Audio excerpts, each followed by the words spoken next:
Barat yang dalam hal ini sebagai juru bicara untuk kegiatan press conference di sore hari ini. Sebelum saya menyampaikan press conference, mungkin saya menyampaikan dulu beberapa informasi terkait dengan perkembangan COVID-19 di Provinsi Jawa Barat. Per hari ini sudah ada 366 yang positif dari angka kemarin 341. Jadi meningkat 3,2%. Kemudian juga yang meninggal itu ada 35 ya, secara kumulatif dibandingkan kemarin itu hanya sekitar 29 atau bertambah 6 orang. Kemudian juga yang sembuh masih tetap di angka 17 orang. Sementara untuk pasien dalam pengawasan total sampai dengan saat ini ada 2.091 atau meningkat 9,5% dibandingkan angka kemarin. Kemudian yang selesai diawasi atau dirawat dalam pengawasan itu sebanyak 790 kumulatifnya atau meningkat 19,4%. Jadi itu berita baik ya. Kemudian juga yang masih dalam pengawasan itu ternyata juga masih meningkat karena tadi pertambahan secara total juga meningkat. Jadi sampai dengan hari ini 1.301 ya yang masih dalam pengawasan atau meningkat 4,3%. Sementara orang dalam pemantauan atau ODP total ada sampai dengan hari ini menjadi 26.943. Ini menurun dibandingkan kemarin yang angka 30.750. Ya, ini menurun sebanyak 6,5%. Kemudian juga yang selesai dilakukan pemantauan itu sebanyak 9.362 atau meningkat 10,5%. Ini juga berita yang sangat baik ya, di mana ini dilakukan oleh teman-teman kita yang berada atau bertugas di puskesmas di seluruh Provinsi Jawa Barat ini.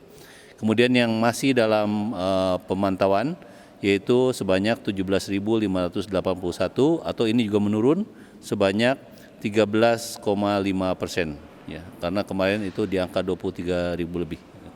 Mungkin itu sebagai update terkini perkembangan dari COVID-19 di Provinsi Jawa Barat.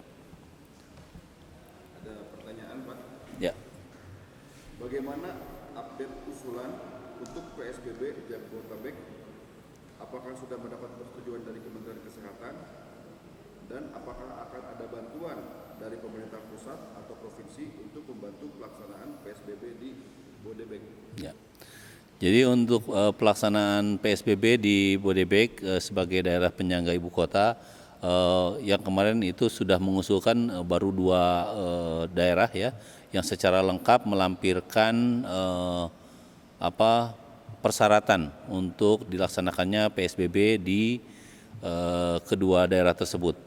Sementara yang 3 lain itu belum menyampaikan persyaratannya atau lampirannya. Kemudian juga Provinsi Jawa Barat, karena ini sudah lebih dari 1 daerah, maka Provinsi Jawa Barat juga diberikan istilahnya itu kewenangan untuk menyampaikan kajian epidemiologis terkait dengan perlu tidaknya Bodebek itu dilakukan PSBB. Jadi kalau Bodebek ini selama ini sebagai daerah penyangga, tentunya apa yang terjadi di DKI Jakarta itu akan dilanjutkan dengan kebijakan yang sama yang ada di Bodebek, mungkin itu. Kemudian mengenai bantuan, jadi secara eksplisit kemarin di dalam penjelasan oleh Kementerian Kesehatan maupun juga oleh BNPB di dalam video conference 1 hari sebelum ditandatanganinya peraturan Menteri Kesehatan tersebut disampaikan bahwa apabila di suatu daerah itu ada dilakukan PSBB, maka akan ada beberapa bantuan yang sifatnya itu khusus. Misalnya tadi bantuan untuk medis, bantuan untuk logistik yang berupa bahan pokok itu. Akan seluruh sektor yang terkait dengan transportasi, kemudian perhubungan, komunikasi, termasuk juga tadi pengamanan, keamanan ya, artinya ada unsur Polri, ada unsur TNI ya di situ yang nanti akan di bawah satu komando ya. Kemudian untuk istilahnya itu pembatasan itu memang hampir semua dibatasi kecuali ada 10 moda transportasi yang tidak akan dibatasi. Yang pertama tadi yang sudah saya sebutkan juga, misalnya untuk angkutan keperluan medis, keperluan sanitasi, keperluan logistik, kemudian juga tadi keperluan-keperluan lainnya yang bersifat apa istilahnya itu bersifat mendesak dan bersifat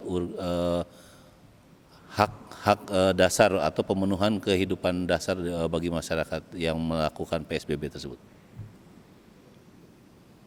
Bagaimana dengan aktivitas ojol di Bodebek saat PSBB? DKI Ya. menginginkan ojol tetap beroperasi, Ya. tapi pemerintah pusat inginnya ojol berhenti beroperasi. Bagaimana Pak? Ya, mengenai kebijakan itu tentunya nanti akan dilihat situasi yang terjadi ya, karena ini belum pernah dilaksanakan. Tentunya juga akan ada kebijakan-kebijakan khusus yang akan diambil oleh kepala daerah ya terkait dengan apakah moda transportasi lain di luar pemerintah, dalam hal ini misalkan ojol, itu tentunya juga akan dilakukan kebijakan-kebijakan yang sesuai dengan kebutuhan masyarakat. Karena prinsipnya PSBB itu tidak menghilangkan peluang masyarakat untuk tetap dapat menjalani kehidupannya dengan baik dan juga dengan layak. Demikian. Gubernur Jawa Barat Pak Ridwan Kamil sempat menyinggung soal Bandung Raya yang akan diusulkan untuk PSBB tahap 2 di Jawa Barat. Ya. Sejauh mana Pak kajiannya dan apakah memang akan diusulkan? Ya. Mengenai Bandung Raya maksud saya, sebenarnya kemarin sudah juga dilakukan kajian bersamaan dengan Bodebek. Jadi dalam kajian epidemiologi itu terlihat bahwa kasus COVID-19 ini sangat menonjol peningkatannya itu adalah justru di Kota Bandung. Ya, sebagai ibu kota provinsi, pusat dari aktivitas ekonomi, kemudian sosial, bahkan pemerintahan di Provinsi Jawa Barat ini. Nah, tentunya kalaupun itu terjadi PSBB, tentunya juga dengan mempertimbangkan bahwa kalau misalkan PSBB itu hanya diberlakukan untuk Kota Bandung saja, nah tentunya ini juga secara otomatis akan bisa mempengaruhi ataupun menghentikan penularan ke Bandung Raya atau Kota Bandung dan sekitarnya begitu. Jadi kemungkinan kalaupun terjadi PSBB adalah Kota Bandung, ada kemungkinan kalau sampai Bandung Raya mungkin kajian-kajian lebih komprehensif saat ini juga sedang dilakukan oleh universitas-universitas yang ada di Provinsi Jawa Barat ini. Mengenai hasil rapid test Pak di Jawa Barat, sejauh ini apakah sudah ada klaster spesifik yang ditemukan baru Pak, selain yang kemarin sudah diumumkan oleh Pak Gubernur? Ya, baik. Jadi sekali lagi rapid test ini adalah cara untuk melakukan screening. Ya, jadi belum memastikan bahwa yang bersangkutan itu benar-benar positif karena harus ditindaklanjut dulu dengan melakukan pemeriksaan PCR atau swab. Nah, kebetulan sampai dengan hari ini baru sedikit yang dilakukan tindak lanjut atau dilanjutkan dengan pemeriksaan swab untuk yang mereka yang positif di rapid test. Jadi kita belum memiliki gambaran apakah nanti itu ada klaster baru ataukah tidak, tetapi sampai dengan sejauh ini belum ada tanda-tanda bahwa ada kasus-kasus ataupun klaster-klaster yang baru yang ada di Provinsi Jawa Barat. Ya. Rabu kemarin alat tes PCR yang diimpor dari Swiss, Ya. mereka sudah mulai didistribusikan ke sejumlah daerah Provinsi Jawa Barat. Bagaimana Pak follow up-nya? Rencana akan digunakan di lab mana? Kapasitas tesnya bisa seberapa sampel per hari? Ya. Jadi untuk yang bantuan dari Kementerian Kesehatan ya berupa mesin PCR yang katanya produk dari Eropa ya, dari satu negara namanya kalau tidak salah dari Swiss.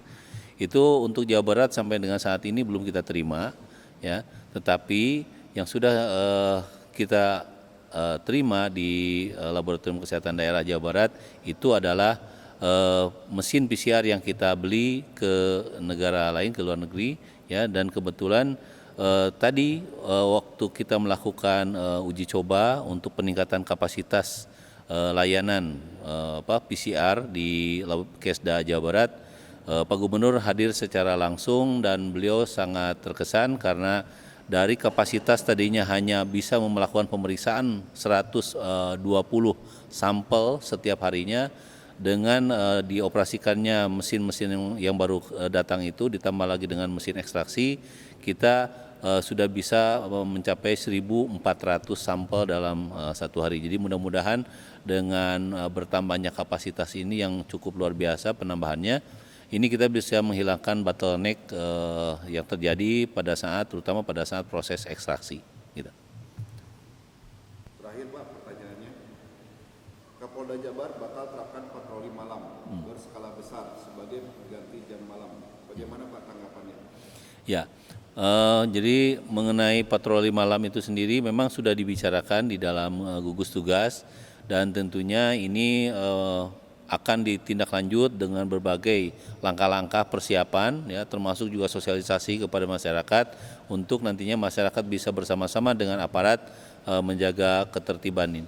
Jadi tujuan dari jam malam itu adalah sama seperti hanya social distancing maupun juga physical distancing, adalah untuk mengurangi terjadinya kerumunan-kerumunan ataupun kumpulan massa yang berpotensi untuk terjadinya penularan dari COVID-19. Gitu. Terima kasih Pak. Baik, terima kasih.